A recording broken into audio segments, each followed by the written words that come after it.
1945년 8월 15일은 역사적인 날입니다. 왜 역사적인 날이냐면 우리나라가 일본 제국주의로부터 무려 35년 동안 식민 지배를 받았잖아요. 이 식민 지배에서 해방된 날이기 때문에 역사적인 날이라고 제가 말씀을 드렸어요. 자, 그 후 이날을 기념해서 우리나라는 매년 8월 15일을 해방절, 즉 광복절로 기념합니다. 따라서 해방이란 말은요, 바로 속박하거나 가두어 두었던 것을 풀어서 자유롭게 한다라는 의미가 있어요. 즉 해방은 곧 구속에서의 자유라 말할 수 있습니다. 구속에서의 자유가 곧 무엇이다? 해방입니다. 따라서 해방은 자유예요. 자유랑 같은 뜻입니다. 그런데 이 자유는 구속 얽매임과 반대 개념이라고 말할 수 있겠죠. 하지만 안타깝게도 우리나라는 다시 북한 공산군의 침입으로 한국 전쟁을 겪어야만 했습니다. 그 이후 전쟁은 휴전이 되었고 남과 북은 서로 대치한 채 70년 이상이 흘렀는데도 불구하고 지금 통일이 되지 못하고 있는 안타까운 현실 속에 우리는 처해 있어요. 자, 그러나 현재 남한인 대한민국은 자유민주주의 국가로서 세계 10위권의 경제 대국이 되었습니다. 우리나라가 선진국이야? 여러분, 선진국 맞습니다. 나가보면 여러분들이 우리나라가 잘 살구나 여러분 느끼실 거예요. 자, 하지만 자유민주주의 국가인 대한민국에서 저와 여러분들이 살고 있음에도 불구하고 우리는 다양한 것들에 구속되어 그리고 얽매여서 오늘도 힘겹게 삶을 살아갈 수밖에 없겠죠. 자유민주주의 국가인 대한민국에서 그 시민권을 가지고 살아감에도 불구하고 우리는 뭔가 여러 가지 다양한 문제들로 인해서 구속받고 있는 느낌이에요. 또 옥조임을 받고 있고 얽매여 살고 있죠. 자, 그래서일까요? 오늘도 우리는 자유를 잃어버린 채 살아가고 있어요. 예를 들어 볼까요? 다른 사람들보다 더 성공해야 한다는 이유, 내가 더 잘 살아야 한다는 이유. 자유 대한민국에 살지만 경쟁 사회이다 보니 내가 남들보다 좀 더 부자가 되기 위해서, 좀 더 높아지기 위해서 경쟁을 하다 보니까 어떤 문제가 발생하냐면 물질에 얽매여서 살아갑니다. 물질에서 좀 자유하면 좋겠는데 이게 여러분 만만치가 않아요. 물질만 그렇습니까? 그렇지 않죠. 지식에 얽매여서 살아가거나 심지어 권력과 명예에 얽매이거나 남의 인정에 얽매이거나 자식에 얽매여서 살아가거나 심지어 남의 시선에 얽매여서 살아가는 경우들도 있다는 거예요. 더욱이 요즘은 이 스마트폰에 얽매여서 구속되어서 살아가는 사람들이 점점 늘어만 가고 있습니다.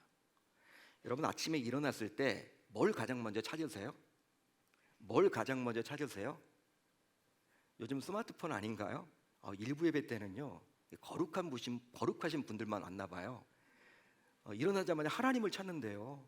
저 깜짝 놀랐어요. 저도 못하는데 저도 핸드폰 보는데. 여러분, 요즘은요 이 스마트폰을 우리가 찾고 다니죠.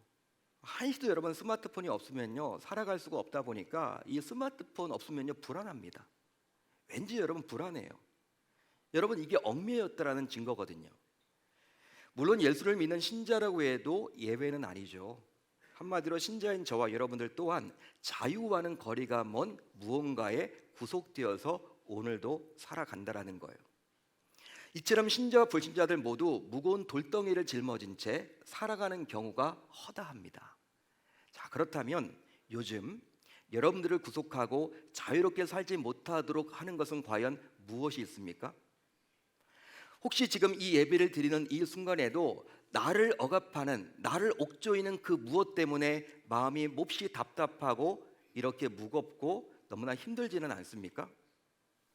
자, 그런데 이런 우리의 무거운 마음, 답답한 마음을 모르지 않은 예수님께서 다음과 같이 말씀하사 우리에게 소망을 주십니다. 뭘 말씀하셨습니까? 자, 오늘 본문 32절이에요. 우리 주님께서 32절에서 이렇게 말씀을 하셨죠. 진리를 알지니 진리가 너희를 어떻게 한다? 자유롭게 하리라. 그렇습니다. 예수님께서는 진리를 알면 자유를 얻을 수 있다라고 분명히 말을 해주고 있어요. 야, 너희들 진리를 알기만 하면 자유할 수 있어. 자유할 수 있어. 그렇게 우리 주님이 말을 해주고 있습니다. 자, 그렇다면 이런 의문이 들 거예요. 이 말씀 보면서, 자, 그렇다면 진리가 과연 뭐길래 우리가 진리를 알면 자유할 수 있다라고 우리 주님은 말을 해주고 있는 것일까? 자, 그렇다면 이 말씀을 듣고 있는 여러분들은 진리가 과연 무엇인지를 알고 계십니까? 알고 계시나요? 만약 여러분들이 이 진리를 알고 있다면 예수님의 말씀처럼 참 자유를 누리면서 살고 계십니까? 더욱이 진리와 자유는 과연 무슨 연관이 있길래 참 자유를 누리면서 살아가기 위한 전제 조건으로 우리 주님께서는 지금 진리를 꺼내 들었던 것일까요? 이처럼 오늘 말씀을 깊이 곱씹어 보면요, 자꾸 의문이 생깁니다. 하지만 오늘 말씀은요, 누구의 말씀이에요? 오늘 말씀은 누구의 말씀입니까?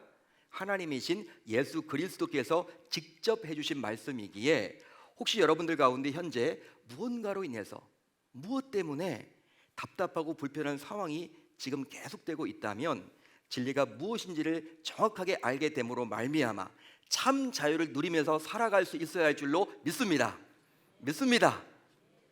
그런즉 오늘 이 시간은요, 아주 중요한 시간이에요. 뭐 하는 시간이냐? 내가 자유할 수 있는 시작입니다. 오늘 이 예배를 통해서 여러분들 모두 자유를 누리며 평생도록 살아갈 수 있기를 당부드립니다. 자, 그렇다면 이제 우리는 우리를 자유롭게 하는 그 진리가 과연 무엇인지를 살펴보려고 그래요. 이 진리가 과연 무엇인가? 자, 오늘 보면 32절에 나오는 진리가 과연 무엇인지를 알려면요, 36절을 몰라서는 안 됩니다. 여러분들이 가지고 있는 성경 36절을 보셔야만 해요. 자, 36절을 볼까요? 이렇게 나와 있죠. 그러므로 아들이 너희를 자유롭게 하면 너희가 참으로 자유로우리라. 아멘. 자, 이 구절을 32절과 연관을 지어 봅시다. 32절과 36절을 연관을 지어서 보면 진리는 바로 누구라는 거예요? 아들입니다. 진리가 바로 아들이라는 거예요. 자, 그렇다면 이 아들은 과연 누구를 말하는 것일까? 하나님의 아들 예수 그리스도이십니다. 따라서 진리는 바로 예수 그리스도이십니다. 할렐루야, 할렐루야. 자, 그런즉 예수님은 진리이시며 저와 여러분들에게 자유를 선사해 주시는 분이신 거예요. 실제로 예수님께서는요, 잃어버린 자유를 저와 여러분들에게 정말 주시고자, 잃어버렸던 자유를 우리가 되찾도록 하고자 우리 곁에 친히 내려오셨어요. 하늘 보좌를 버리시고 친히 내려오셨습니다. 우리에게 뭘 주기 위해서? 자유를 주기 위해서. 빼앗겼던 자유를 주시고자. 그러기에 구원은 다른 것이 아니라 잃어버린 자유를 찾는 것이고 빼앗긴 자유를 회복하는 것입니다. 우리가 구약 성경을 보게 되면요, 아주 중요한 사건 하나가 나와요. 그게 바로 출애굽 사건입니다. 여러분, 출애굽기에 나와 있죠.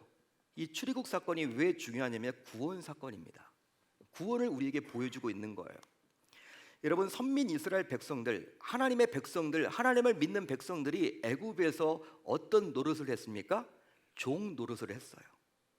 노예로서 살아가야만 했습니다. 자유가 없었습니다. 애굽의 바로 왕에게 구속되어서 얽매여서 살아갈 수밖에 없는 신분을 가진 자들이 바로 이스라엘 백성들이었어요. 여러분, 참 자유가 없으니 불편하기 따름이겠죠. 얼마나 불편할까요? 자기 멋대로 할 수가 없습니다. 자기가 먹고 싶다고 해서 다 먹을 수 있는 것이 아니고 여러분, 다 주인의 허락을 맡아야만 하는 거예요. 그게 바로 여러분 노예 생활 아닌가요? 애굽에서 종 노릇을 했던 그들이 출애굽, 즉 애굽을 떠나는 그 사건으로 말미암아 구원받아서 결국 어떻게 되었느냐? 이제 자유인으로 살아가게 되었습니다. 그게 바로 출애굽이라는 거예요. 그게 바로 구원이라는 것입니다. 자, 그래서일까요? 누가복음 4장을 보게 되면 공생의 사역을 시작하면서 예수님께서는 자신이 이사야 61장에서 예언되었던 메시아로서 우리를 구원하기 위해서 이 세상에 왔음을 분명히 말을 해주고 있어요. 어떻게 말을 해주느냐? 제가 읽어드릴게요. 주의 성령이 내게 임하셨으니 이는 가난한 자에게 복음을 전하게 하시려고 내게 기름을 부으시고 나를 보내사 포로된 자에게 자유를, 눈먼 자에게 다시 보게 함을 전파하며 눌린 자를 자유롭게 하고 주의 은혜의 해를 전파하게 하려 하심이라 하였더라. 아멘. 가난한 자를 회복할 복음, 또 포로된 자를 회복할 자유, 또 눈먼 자에게 필요한 다시 보게 함, 마지막으로 눌린 자를 회복할 자유를 주고자 메시아이신 예수님께서 이 세상에 친히 오신 거예요. 그런즉 이 자유를 얻기 원한다면, 이런 자유를 얻기를 원한다면 예수님을 믿음으로 내 안에 예수님을 주인으로 모셔야만 하는 것이죠.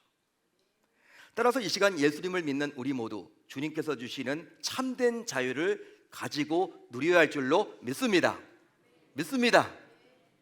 여러분, 우리 주님으로부터 받은 자유를 이제 우리 모두 누려야만 해요. 누려야만 합니다. 왜 누려야만 하냐면 우리 주님께서 우리에게 왜 자유를 주셨습니까? 우리로 하여금 누리면서 살도록 하기 위함이죠. 예를 들어서 부모가 자기 자녀에게 용돈을 주었어요. 여러분, 용돈을 주었다고 하면요, 자녀가 그 용돈 내에서 필요한 것들을 다 사용하라는 거죠. 자유롭게 쓰라는 겁니다. 그게 부모가 여러분 흡족해 하는 마음이에요. 근데 여러분, 자녀가 그 용돈을요 그냥 쓰지도 않고 필요한 것이 있는데 쓰지도 않아. 얼마나 부모의 마음이 답답합니까? 너 용돈 좋잖아. 하나님도 마찬가지입니다. 여러분, 하나님이 우리에게 자유를 주신 것은요, 그 자유를 우리가 누리면서 살라는 거예요. 누리지 못하면요, 하나님이 우리를 바라보실 때 얼마나 여러분 답답하게 여기실까, 그런 생각을 해보자라는 것이죠. 자, 그렇다면 이제 저와 여러분들은 그 무엇에서 자유를 누려야만 할까요? 여러분, 무엇에서 자유를 누리면서 살아가야만 할까요? 우선 죄에서 자유를 누려야만 하겠습니다. 죄에서 자유를 누려야만 하겠습니다. 자, 오늘 본문 34절로 35절을 같이 한번 읽어봅니다. 34절로 35절 시작. 예수께서 대답하시되 진실로 진실로 너희에게 이르노니 죄를 범하는 자마다 죄의 종이라. 종은 영원히 집에 거하지 못하되 아들은 영원히 거하나니. 자, 죄를 짓게 되면요 어떤 일이 벌어집니까? 여러분, 저와 여러분들은 죄를 짓습니까? 짓지 않습니까? 나는 죄를 짓지 않아. 이것이 여러분 가장 큰 거짓말이에요. 다 죄를 짓습니다. 죄를 지면 어떤 문제가 발생하게 되느냐? 죄의 종이 된다는 거예요. 죄의 종이 되어서 죄책감에서 헤어나오질 못합니다. 이 죄책감은 우리의 마음을 너무나도 짓눌러 버려요. 여러분, 죄를 짓게 되면요 이 마음에서 헤어나오질 못해요. 답답해요. 이게 풀리지 않은 숙제가 되는 거야. 자, 그러다 보니 이 죄의 권세는 항상 우리를 구속하고 억압하죠. 즉, 죄의 권세는 우리에게서 자유를 박탈해서 결국 우리가 쇠사슬에 매인 것처럼 죄의 굴레에서 벗어나지 못하게끔 합니다. 실제 우리를 구속하는 죄의 권세는요, 오늘 본문 44절을 보면 예수님께서 말씀하시되 사탄에게서 나왔다라고 분명히 언급을 해주고 있어요. 여러분, 죄의 종, 죄의 굴레, 여러분, 이 죄책감은 누구에서 나왔다라는 거예요? 예수님의 말씀에 따르면 바로 44절을 보시면 사탄에게서 나왔다. 자, 44절을 보면 이렇게 나와 있죠. 그는 처음부터 살인한 자요, 진리가 그 속에 없으므로 진리에 서지 못하고 거짓을 말할 때마다 제 것으로 말하나니 이는 그가 거짓말쟁이요 거짓의 아비가 되었습니다. 예수님의 말씀이에요. 사탄이 지금 어떤 세력인지에 대해서 예수님이 진단해주고 있는 말씀이에요. 자, 이 구절을 보더라도 사탄의 권세가 있는 자는 진리가 있습니까? 없습니까? 진리가 있습니까? 없습니까? 예수님의 말씀에 의거하면 진리가 없기에 거짓과 속임수의 종이 되어서 살아간다는 것이죠. 그러기에 죄의 종으로서 자유를 잃어버린 채 살아갈 수밖에 없습니다. 하지만 진리이신 예수님께서는, 진리 그 자체이신 예수님께서는 이 사탄의 권세 아래에서 죄의 종으로 얽매여서 힘겹게 살아가는 우리에게 자유를 선사해 주십니다. 따라서 이제 우리는 진리이신 예수님을 통해서 죄의 굴레에서 벗어나 진정한 자유자로서 살아갈 수 있습니다. 여러분, 믿으시면 아멘, 동의가 되시면 아멘. 그런즉 이제 우리 모두 죄책감에서 벗어납시다. 죄책감에서 벗어납시다. 이 죄책감은 사탄인 신자인 우리를 무너뜨리라는 가장 강력한 도구 가운데 하나예요. 자꾸 죄책감을 갖도록 합니다. 여러분, 저와 여러분들 모두 죄를 짓습니다. 신앙생활은 다른 게 아니라 죄를 덜 지려고 몸부림치는 게 바로 신앙생활이에요. 죄에서 점점 멀어져야 하는데 죄를 안 지을 수는 없다라는 거예요. 자, 그렇다면 죄를 지으면 어떻게 하면 좋을까요? 우리가 누구를 떠올려야 돼요? 죄를 싫어하시는 하나님을 떠올려서 하나님께 자신의 죄의 문제를 가지고 직접 나아가서 회개하셔야 돼요. 회개를 하셔야 됩니다. 회개하면요, 하나님이 어떻게 하십니까? 예수 그리스도의 보혈의 피로, 그 능력으로, 십자가에 달리신 그 보혈의 피로 우리를 깨끗하게 하사 우리를 자유하게 해 주신다라는 거예요. 그런데 여러분, 우리는 죄를 지면요, 회개까지 했는데도 불구하고 내가 또 이렇게 죄를 지었네, 역시 나는 안 돼, 자꾸 이렇게 죄를 반복해서 짓는 걸 보니까 나는 하나님의 자녀가 아닌 것 같아, 이렇게 죄를 지어서 내가 구원받겠나, 이렇게 죄를 지어서 내가 천국 가겠나, 하나님 앞에 죄송스럽고 하나님이 정말 나를 아들로 삼아 주실까? 이 관계가 끊어지는 거 아니야? 여러분, 사탄은 자꾸 이런 생각이 우리로 하여금 들도록 한다는 거예요. 우리가 죄책감을 가지서는 안 됩니다. 따라서 이제 우리는 이런 사탄의 관계를 꿰뚫어 보고 죄책감에서 벗어나야 할 줄로 믿습니다. 그 이유는 바로 신자인 우리가 어떤 죄를 지었든지 간에 예수의 이름으로 철저하게 회개하기만 한다면 주의 보혈의 피로 깨끗하게 씻음을 받아서 우리 주님으로부터 용서받을 수 있기 때문이에요. 물론 여러분, 죄를 덜 지어야 하겠죠. 짓지 말아야 되겠죠. 주님으로부터 용서는 받지만 죄의 결과는 내가 책임져야 하기 때문에. 죄의 결과가 있잖아요. 우리 주님으로부터 용서를 받아도 내가 해야 될 그 여러분 절차가 있기 때문에 우리는 죄에서 멀어져야 하는 거예요. 그렇지만 우리 주님이 우리를 용서해 주십니다. 여러분, 내가 하나님과의 관계가 끊어지는 게 아니라는 거예요. 죄를 지었다고 해서 내가 회개까지 했는데, 철저하게 회개했는데 하나님 나를 버리시지 않는다라는 거예요.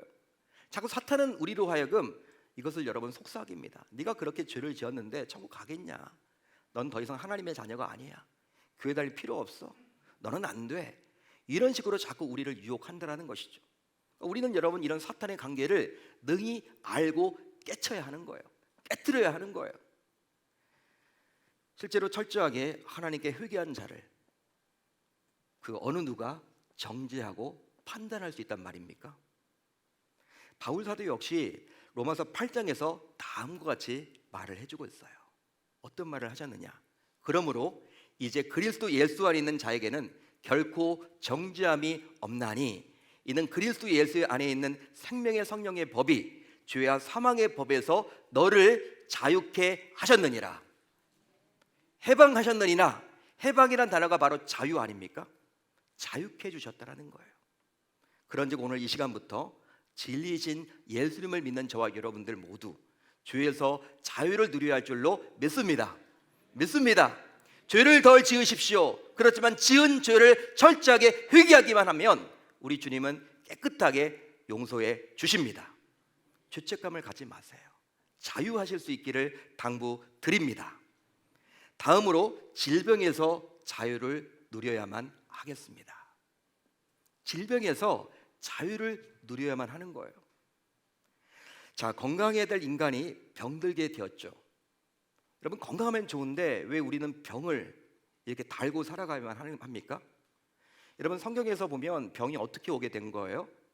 병은 첫사람 아담이 지은 죄 때문이에요. 죄의 결과 병이 오게 된 겁니다.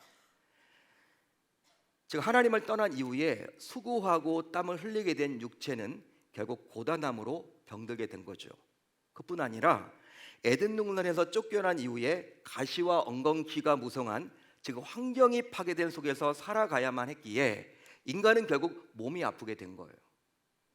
따라서 인간이 진리로부터 떠난 것이 곧 아프고 병들고 사망에 이르게 된 근본 원인입니다. 건강하면 좋은데 하나님을 떠났기 때문에 생긴 이 병. 자, 그러다 보니 인간은 이 질병의 권세에 얽매여서 얼마나 힘겹게 살아가야 하는지 모르겠어요. 여러분, 대학병원, 종합병원에 가보세요. 사람들이 많죠. 여러분, 오래 살아요. 예전에 비해서 오래 삽니다. 의학의 힘을 빌어서 오래 사는데 건강하게 오래 살면 좋잖아요. 모세처럼 죽기 전날까지 눈이 흐리지 아니하고 기력이 쇠하지 않고 천국 가면 얼마나 좋아요. 근데 우리는 그렇게 하지 못한단 말이에요. 어떤 분들은요 10년 20년 동안 요양병원에서 그냥 꼼짝하지 않고 살아가는 분들도 있고요. 여러분 60 이상 되시면요 이제 한두 군데가 아픈 곳이 아닌 거 너무 많아요. 다 아픈 것 같아 몸이. 약의 힘으로 살아가는 분들이 얼마나 많은지 모릅니다. 너무나 안타까운 거죠. 한마디로 우리는 예상치 못한 여러 질병에 노출된 채 오늘도 살아가고 있는 상황이에요. 자, 그래서 중년이 되면요 건강검진 받는 게 가장 두렵대요. 중년들의 이야기예요. 병원에 갔더니 건강검진 갔더니 뭐가 보인대. 다시 재검받으래. 조직검사 들어가고. 주변에서 여러분 이런 이야기를 하도 듣다 보니까 중년 나이가 되면요 자기가 지금 건강해. 근데 건강검진이 여러분 다가오면요 불안합니다. 나에게도 뭐가 생긴 거 아니야? 나는 지금 겉으로 보기에는 건강한데 뭐가 수치가 잘못 나면 어떡하지? 여러분 이런 마음들을 다 가져서 건강검진을 그렇게 두려워한답니다. 주변에서 하도 건강검진을 통해서 암 진단을 받았다는 이야기를 자주 듣기 때문이죠. 하지만 진리이신 예수님께서는 우리에게 이런 질병의 권세로부터 자유를 선사해 주셨습니다. 할렐루야, 할렐루야. 이사야 53장 5절을 볼까요? 이렇게 나와 있죠. 그가 찔림은 우리의 허물 때문이요 그가 상함은 우리의 죄악 때문이라. 그가 징계를 받음으로 우리는 평화를 누리고 그가 채찍에 맞음으로 우리는 나음을 받았도다. 할렐루야, 할렐루야. 그가 채찍에 맞음으로 우리는 나음을 받았도다. 예수님께서 십자가에 달려서 채찍에 맞음으로 우리는 대신 나음을 입었다라는 이 말씀. 실제로 예수님께서는 질병의 권세에서 저와 여러분들을 자유케 하려고 자신의 온 몸으로 질고를 지셨고 우리의 모든 슬픔과 아픔을 대신 담당하셨어요. 즉 예수님이 우리 대신에 찔리시고 상하시고 징계를 받으사 저와 여러분들이 치유와 회복을 입고 질병에서 자유를 누리게 되었습니다. 이런 놀라운 사실을 우리에게 친히 보여주고자 예수님께서는요 공생의 사역을 통해서 많은 병자들을 친히 고쳐주셨습니다. 여러분 그 바쁜 순간에 그 분주한 일정 가운데 예수님께서 왜 병을 그렇게 많이 고쳐주셨을까? 여러분 의문점이 생기죠. 왜 그랬을까요? 진정한 치유자는 누구라는 거예요? 진정한 질병에서 해방시킬 수 있는 자는 누구라는 거예요? 하나님의 아들인 자기 자신임을 드러내고자 함입니다. 세브란스 병원에 가서 엘리베이터를 타면요 저는 여러분 이 말씀이 자꾸 눈에 들어와요.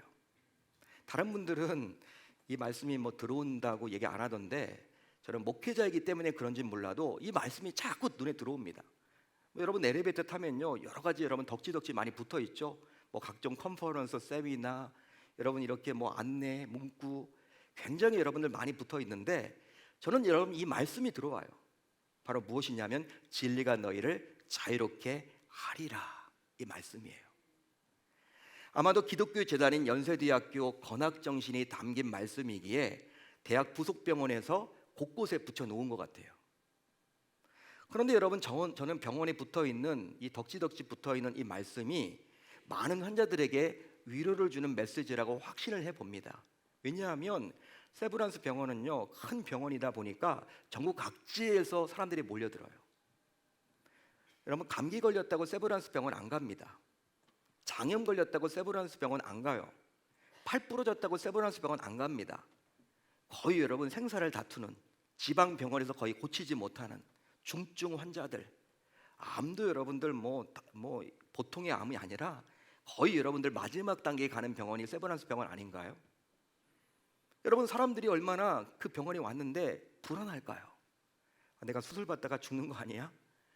괜히 여러분 내가 이렇게 병원에 왔는데 내가 잘못되면 어떻게 할까? 내 자녀들은 어떻게 할까? 우리 부모님은 어떻게 할까? 사람들이 다 걱정하지 않을까요? 환자들의 얼굴을 바라보세요. 여러분 기쁨이 넘칩니까? 기뻐할 수가 없어요. 다 불안에 여러분 떨어 있습니다.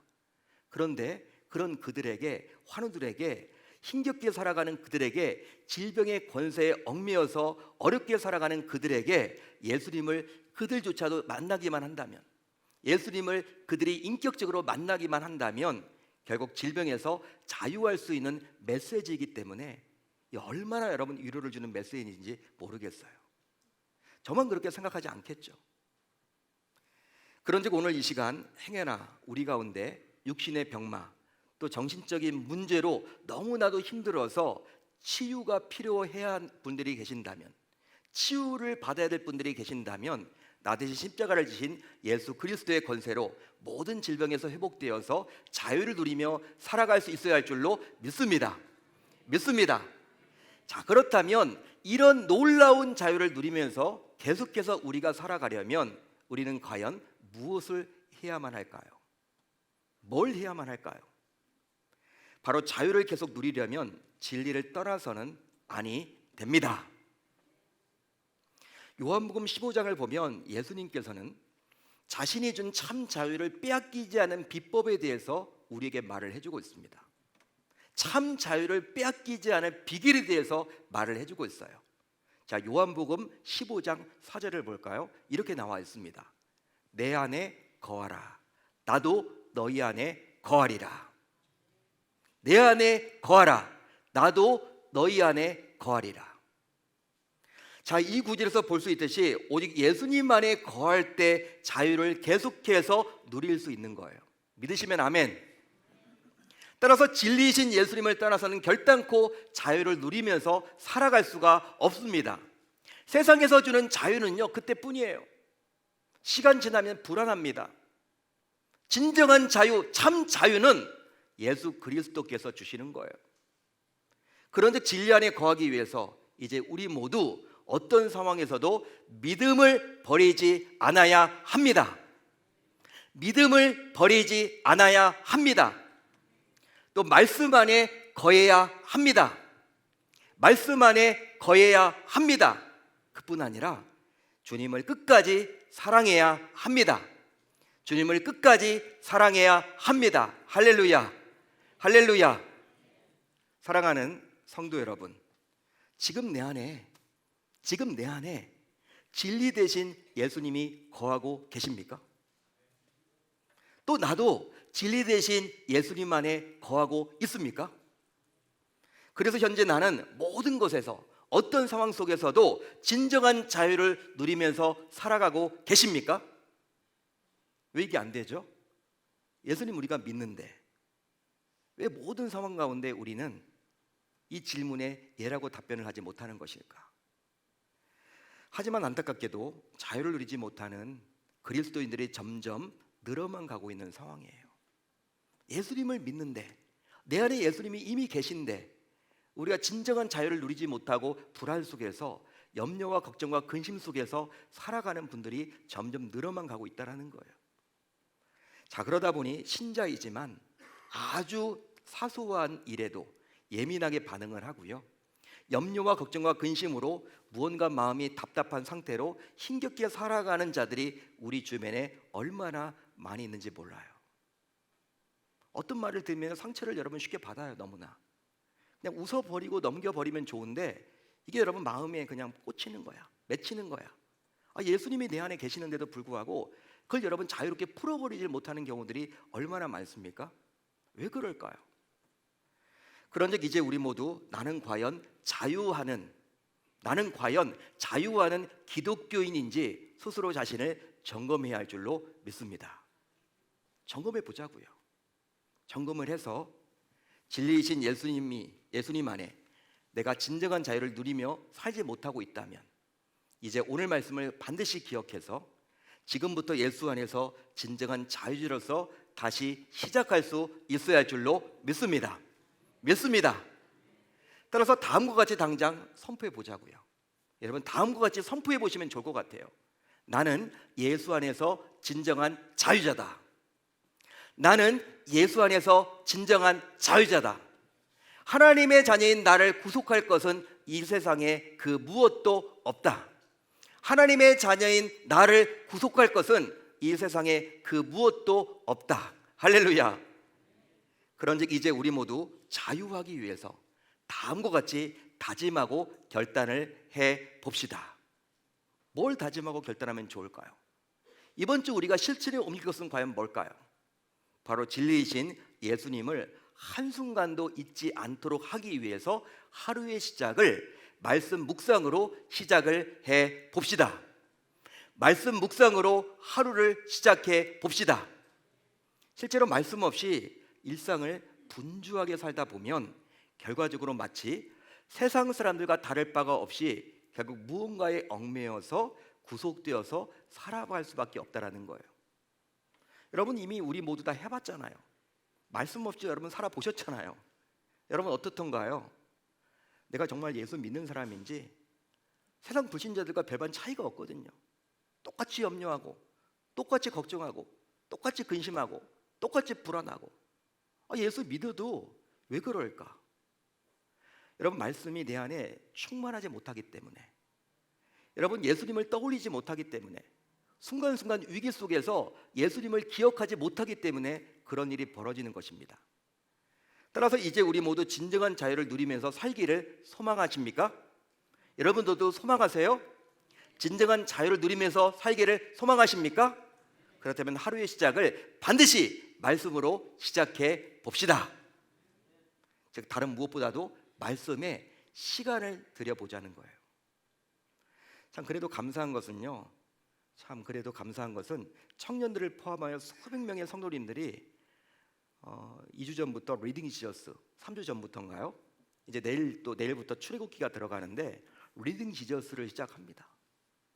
그리스도 중심으로 성경을 읽는 거, 작년보다 더 많은 분들이 지금 동참을 하고 있어요. 청년들도 참 많이 합니다. 지금 얼마나 감사한지. 그런데 안타깝게도 더 많은 성도님들은요, 아직까지도 주일 예배 시간에 보고 듣는 말씀이 전부인 경우들이 너무나 많다라는 거예요. 주일날 듣는 말씀이 전부인 경우가 너무 많다라는 거예요. 그러니 신자라면서도 불신자들과 별반 다르지 않게 죄책감과 질병 등으로 자유하지 못하는 것은 아닐까요? 여러분들은 어떻게 생각을 하십니까? 그러나 하나님께서는 신자인 우리에게, 신자인 저와 여러분들에게 오늘 말씀을 주사, 오늘 말씀을 보여주사, 오늘 말씀을 들려주사 우리가 자유하도록 촉구하십니다. 여러분 하루 24시간은 1440분이에요. 1440분. 하루 24시간이 1440분입니다. 이 1440분 가운데 100분의 1인 약 14분 정도만 매일 말씀에 투자를 해보십시오. 100분의 1만 투자하자고요. 많은 것들을 요구하지 않습니다. 실제로 하루 15분 정도만 꾸준히 말씀 묵상에 투자하신다면 정말 놀랍게도 삶에서 자유를 누리면서 살아가게 될 줄로 믿습니다. 여러분 100분의 1, 15분 정도만 말씀 묵상에 투자를 하면요, 100분의 99 그 삶 속에서 항상 자유하면서 살게 되리라 저는 확신해요. 따라서 이제 우리 모두 매일 말씀으로 하루를 시작함으로 진리 안에서 참된 자유를 누리면서 살아가야 할 줄 우리 주님의 이름으로 축원합니다.